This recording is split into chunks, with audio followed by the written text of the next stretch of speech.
Salut tout le monde, j'espère que vous allez bien. Aujourd'hui, comme vous avez pu le voir dans le titre, on se retrouve pour un update de lecture un petit peu all James Dashner. Voilà, j'ai terminé la quintologie du labyrinthe cette semaine. Vraiment, je m'attendais pas à autant lire, c'est un truc de malade.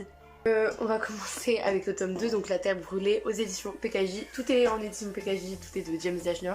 Tout porte sur l'univers du labyrinthe.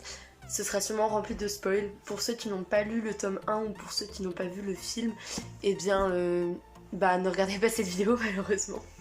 Donc le tome 2, voilà, on va suivre Thomas et les autres blocards qui ont donc réussi à s'échapper du labyrinthe et on va les suivre à travers la Terre Brûlée qui est la phase 2 de leurs épreuves un petit peu. Voilà, ils vont découvrir la braise, ils vont découvrir les fondus, tout ça, je ne vous en dis pas plus. C'est très différent du film. Il n'y a rien en commun avec le film. Mais rien du tout, rien du tout. Ne me rappelez absolument pas. J'ai beaucoup aimé ce qu'il se passait avec Teresa et Harris. Voilà, je ne vous en dis pas plus, vous le saurez en lisant. En tout cas, c'est très différent du film. Hein. Donc si vous avez vu le film, vous dites pas que machin. Le remède mortel, donc voilà, les épreuves du labyrinthe et de la Terre Brûlée sont terminées, mais il reste une dernière épreuve. J'ai mis un peu plus longtemps à les lire parce que quelqu'un meurt à l'intérieur, enfin plusieurs personnes meurent et ça a été très compliqué pour moi de le lire.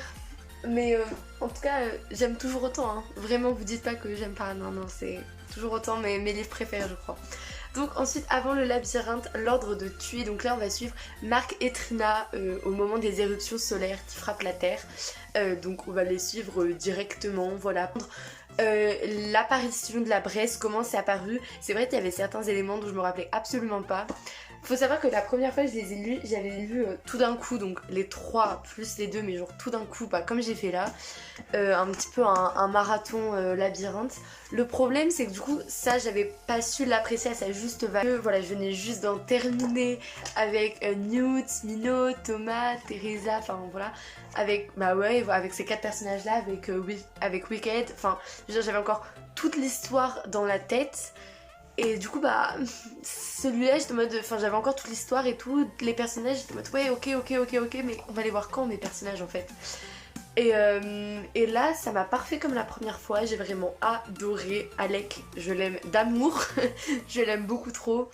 Je me rappelais d'un truc de Didi, voilà. C'est une personne dont j'ai trop aimé, j'ai trop aimé. Il y a toujours de l'action etc. Si vous avez un problème avec l'action dans les livres, et ne le lisez pas. Je pense en vrai ça peut être hyper intéressant, enfin c'est hyper intéressant par rapport à l'origine de la braise etc, des fondus, mais par contre il y a toujours de l'action, donc si vous n'arrivez pas à lire de l'action, ça va pas trop vous plaire. Enfin ah là là, mais le coup de cœur avant le labyrinthe, la braise, c'était beaucoup trop bien, mais vraiment trop bien.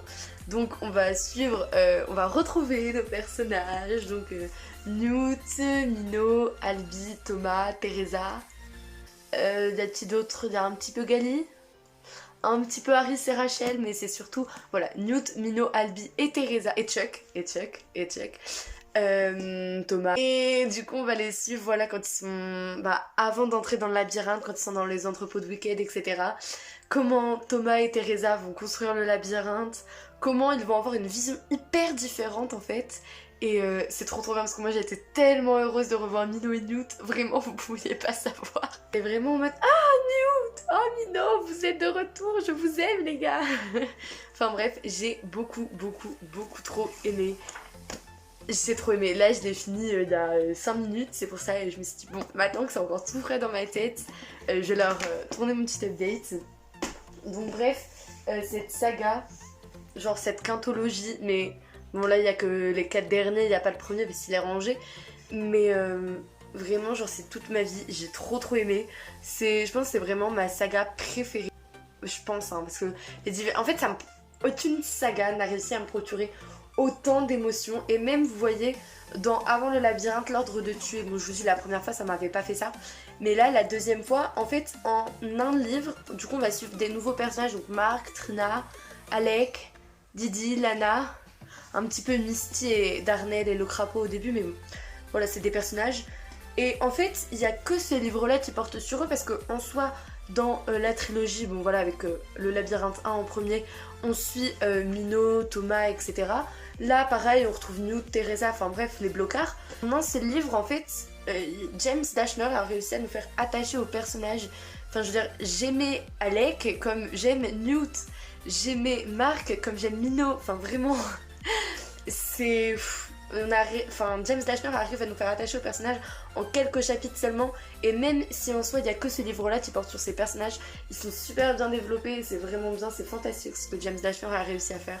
Je pense que c'est vraiment mon univers préféré de la littérature, même avant peut-être. Je m'avance sur un terrain dangereux là. Peut-être avant Harry Potter, ouais, au niveau de l'univers, parce que la dystopie c'est vraiment mon truc. Et aucune saga n'a réussi à me faire autant ressentir de l'émotion, etc. Enfin, c'est vraiment un truc de ouf. Qui est tombé là? Rogue. Punaise. Voilà tout le monde, donc c'est la fin de cette vidéo. J'espère qu'elle vous aura plu, elle aura été assez courte. Franchement, mais le labyrinthe, je vous la conseille tellement, cette saga, c'est un truc de malade. Après... donc là je vous fais un petit point pâle. Donc après normalement je commence les nez à minuit. Voilà, c'est un ami qui me les a prêtés il y a quelques jours. Et puis vu qu'on n'est pas encore le 11 avril pour que je commence les autos d'affaires de Marine Carteron, bah voilà, il me les a prêtés parce que lui il a adoré. Donc c'est chez Michel Lafon-Poche. Donc là on est à le tome 1 Attirant, c'est le tome 2 Soupçon. C'est écrit ultra petit. Je pense que je vais en avoir pour plusieurs jours. Parce que ouais, je pense que je vais en avoir pour plusieurs jours. Donc je verrai bien. En plus c'est des petits pavés quand même hein. Sachant que c'est écrit petit, moi je considère ça comme des pavés. Et je vous fais un petit point haul aussi. Regardez ce que ma maman m'a acheté, j'étais trop heureuse. Du coup de base, elle était partie pour acheter Extincta de Victor Jackson et elle ne l'a pas trouvé. Et vu qu'elle se rappelait que je voulais absolument du Stephen King dans ma bibliothèque, et bah ça y est, j'en ai un. Du coup c'est l'Institut de Stephen King aux éditions Albin Michel. J'aime beaucoup trop, vraiment, la couverture. Je sais pas si vous allez bien voir, si vous voyez bien. Genre, elle est trop belle. Donc... bienvenue à l'Institut, quand les enfants y entrent, ils n'en sortent plus. Au cœur de la nuit à Minneapolis, des intrus pénètrent dans la maison de Luke Ellis, un jeune surdoué de 12 ans, tue ses parents et le kidnappe. Luke se réveille à l'Institut dans une chambre semblable à la sienne, sauf qu'elle n'a pas de fenêtre. Dans le couloir, d'autres portes cachent d'autres enfants dotés de pouvoirs psychiques. Que font-ils là? Qu'attend-on d'eux? Et pourquoi aucun de ces enfants ne cherche-t-il à s'enfuir? Du coup je suis trop pressée, de base je voulais me le garder pour Halloween, mais je vais pas résister longtemps. Je pense les nez à minuit, bon la semaine prochaine ils sont terminés je dirais. Donc il me restera une semaine et je pense que pendant cette semaine voilà, je lirai Stephen King, il est trop beau vraiment, j'aime trop. Les chapitres j'aime beaucoup, c'est les chapitres qui commencent comme ça, la pouf en milieu de page. Je suis trop pressée de découvrir Stephen King, j'ai encore jamais rien lu de lui, vraiment je suis énormément pressée, donc voilà, hop. Il va rejoindre Maudit soit-il et les chiens dans mes romans d'horreur. Voilà tout le monde, c'est la fin de cette vidéo, du coup j'espère qu'elle vous aura plu. N'hésitez pas à vous me mettre vos lectures récentes dans les commentaires et je vous fais d'énormes bisous.